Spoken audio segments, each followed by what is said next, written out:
मोती बरसे कपूर बना धाना मोतिया हालोर हो। मोती बरसे कपूर बना धाना मोती हालोराई हो। छिनाए का देवा बरजलिया माइया मोरिया माई हो। विजय उनके सिर काई से दूर नाए ना काला काजर हो।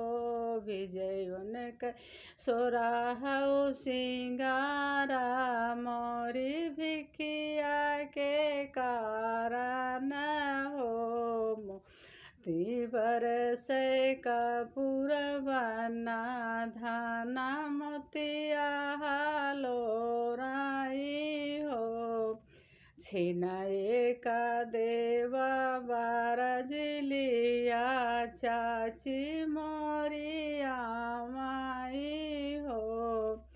विजय उनके सिर काई से दूर नाए ना काला काज हो। विजय उनके सोराहु सिंगारा मोरी भिखिया के कारण हो।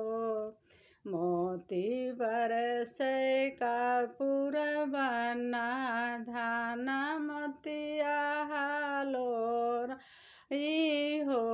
छिनाए का देवा बरजलिया बाहिनी मोरिया माई हो।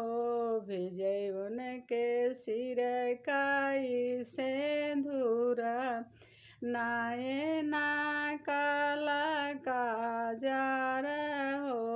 विजय उनके सोराहु सिंगारा मोरी भिखिया के कारण हो। मोती बरसे कपूर बना धाना मोतिया हालोराई हो। छिनाए का देवा बरजलिया मामी बुआ मोरिया माई हो। विजय उनके सिर काई से दूर नाए ना काला काजर हो। विजय उनके सोराहु सिंगारा मोरी भिखिया के कारण हो।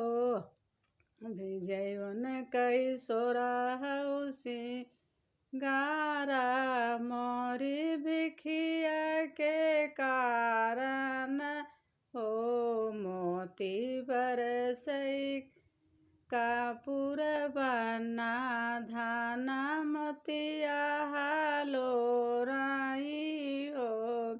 छिनाए का देवा बरजलिया मामी मोरिया माई हो।